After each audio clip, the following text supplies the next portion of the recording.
Greetings, Poké fans! Michael here. Pokemon Ultra Sun and Ultra Moon have just released for the Nintendo 3DS, and so to celebrate this weekend, I'm doing two things. The first is that this is the second top 10 you're receiving. First time I've done 2 in 1 weekend, so get hyped about that. Make sure you go check out the other one if you missed it. And also, I'm giving away a Nintendo Switch. You have the chance to win this beautiful, upside down, blue and red Nintendo Switch. If you haven't already signed up, make sure you go enter in the link down in the description below. And if you win, I will send this to you. And I'll sign the box if you want, but like, I don't have to. Nintendo was kind enough to send me Ultra Sun and Ultra Moon early, so I've already actually completed most of the main story of the games, which you can watch my journey here on the channel with my Ultra Sun Let's Play. Make sure you go check that out if you haven't.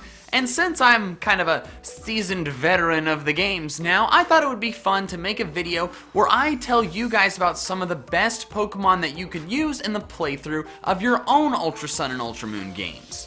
So this video is the top 10 best Pokemon to use in your Pokemon Ultra Sun or Ultra Moon playthrough, based mainly on their move pool, their stats, how well they match up against various totems, kahunas, and other bosses, and how early you can get them in the game. There's a couple things I want to go over real quick before we get into the list though. The first is that this list is my opinion. You know, these are not the bona fide, set in stone, best 10 Pokemon for everyone. It's just, you know, these are Pokemon that I think would be very good and very helpful for you. Also, another thing to keep in mind is that there's plenty of other great Pokemon to use. These are not the only 10. Also, this list is going to have several repeat types. There's going to be more than one Pokemon of a certain type on this list, but this list isn't supposed to be one best set of 6 or whatever. It's just supposed to give you several options. So keep in mind, it may not make sense to use all 10 on this list, but maybe pick several of them. Also, if you are concerned about spoilers, just want to let you know I will be discussing the Totem Pokemon and the Elite Four and the Kahunas, and some of those have changed since Sun and Moon, and I kind of have to go over those so you can know how well these Pokemon match up against them. But other than those things, there's not going to be any spoilers. I'm not going to talk about the story of the game. I'm not going to talk about any new of the Ultra Beasts and post-game content, none of that. So if you're fine with just finding out what the totems are, then sweet. So don't forget to leave a like on the video, comment below some Pokemon you think are going to be on the list, and subscribe if you haven't already. Without further ado, here are the top 10 best Pokemon to use in Ultra Sun and Ultra Moon. Number 10, Palossand. I used a Palossand on my playthrough team in Sun and Moon, which I fondly named The Mountain, and Palossand is still a equally good Pokemon in Ultra Sun and Ultra Moon. Palossand has great stats. It's very slow, but I mean, what do you expect from a sedentary castle? But it's got really good bulk and phenomenal special attack, which pairs really well with its wide special move pool. The set of Earth Power, Shadow Ball, Psychic, and Giga Drain is one to be reckoned with. Is that the right grammar? I don't even know. It's really good, okay? There are some drawbacks to Palossand though, hence why it is number 10 on this list. One of the big ones is that you can't get it for a while. You can't get it until Hano Beach, which is right after you beat Olivia, and once you do get it, Sandygast is gonna suck for a while. Its only good ground move is Bulldoze, and since it's a special attacker, Bulldoze still sucks. But once it evolves, and gets all its much better stats and moves and stuff, it's going to be great. Number 9, Metagross. Metagross and Kamo-O are the two pseudo-legendaries that reach their final form at the lowest level. Both evolve into their final forms at level 45. And that's really important because leveling up pseudo-legendaries kind of sucks. But Metagross is way better for a playthrough of Ultra Sun and Ultra Moon because you can get it far earlier. You can catch Beldum on the top of Mount Hakulani, and you can't catch Jangmo-O until the Vast Pony Canyon. And once you get a Beldum, you can evolve it immediately because it's already at the level at which it evolves, and it gets pretty solid stab moves of Zen Headbutt and Meteor Mash pretty shortly after that. Metagross has great stats, which makes perfect sense because it's a freaking pseudo-legendary. They all have great stats, but in addition to that, it has a very wide physical move pool that's expanded even further by all the great move tutors that are in Ultra Sun and Ultra Moon that weren't in Sun and Moon. It also matches up against several boss battles throughout the rest of the game, such as Olivia and the Elite Four, the Totem Mimikyu, Plumeria, and a certain boss battle that I'm not going to spoil, but trust me, Metagross would be great for it. Number 8, Pre Marina.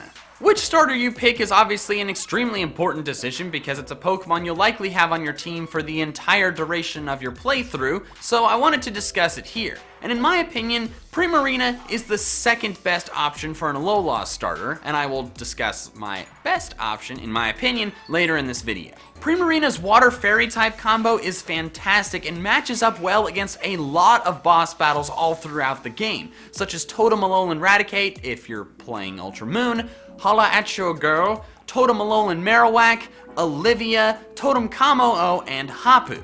And also, it resists both of Totem Araquanid's stab moves, so that's a extra bonus. And of course, its move pool is great. It gets two very good stab special attacks relatively early on, that being Sparkling Aria and Moonblast, but it also gets several other great special moves such as Ice Beam, Energy Ball, Psychic, and Shadow Ball, and considering its base special attack is over 120, that's a really nice combination.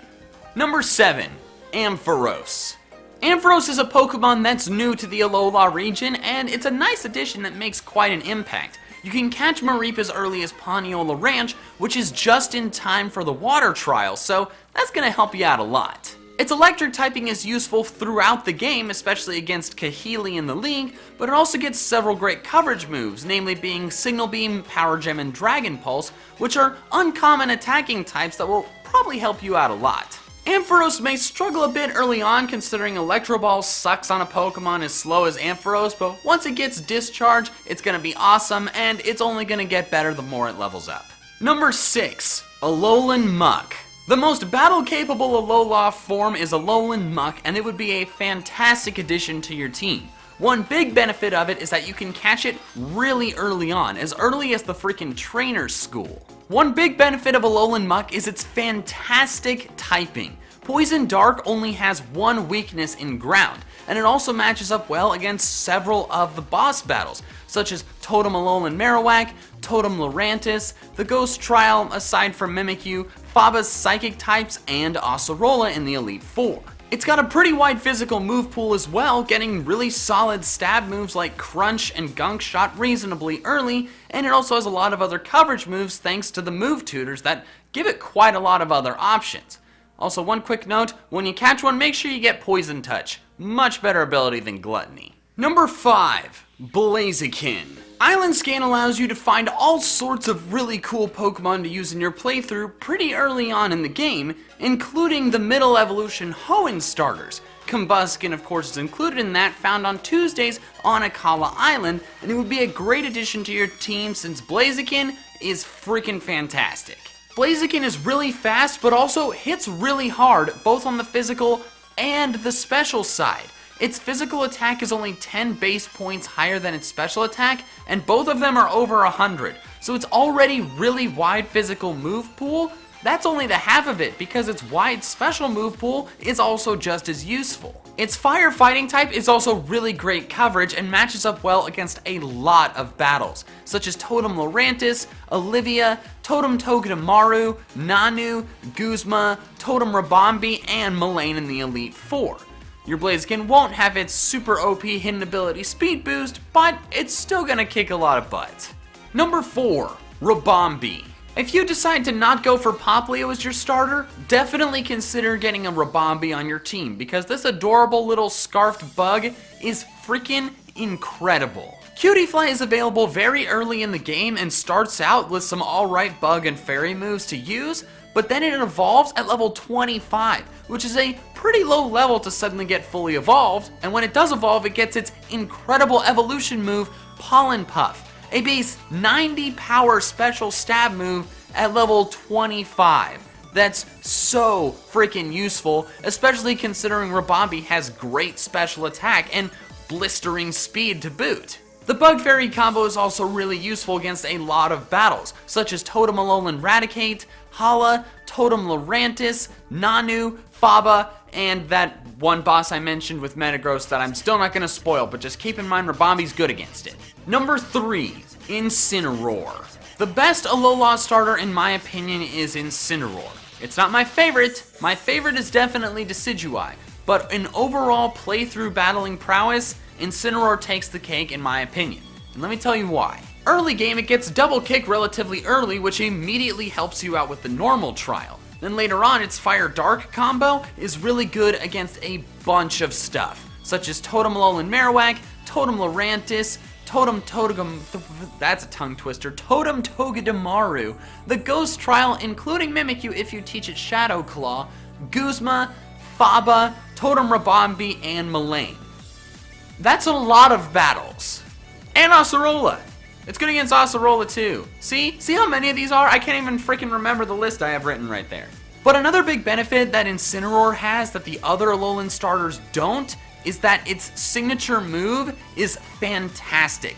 Darkest Lariat ignores any stat boosts to the defenses of the target, meaning any of those auras that all those totem Pokemon and some other boss Pokemon have are totally ignored, which makes it so much easier to use. It also has a really wide physical move pool thanks to all the TMs and move tutor moves it can learn, including, but not limited to, Shadow Claw, Thunder Punch, Iron Head, Dual Chop, Brick Break, and Drain Punch. Plus, another great thing about Incineroar in Ultra Sun and Ultra Moon specifically is that it gets a great Fire-type physical move in Fire Punch. Back in Sun and Moon, you had to choose between Fire Fang, which is weak, and Flare Blitz, which does recoil. Fire Punch isn't the best Fire-type power move, but it's a nice physical fire move that doesn't have the two drawbacks that the other ones do. I think Incineroar is better than Pre Marina due to having better bulk, covering more battles, and has the great benefit of Darkest Lariat,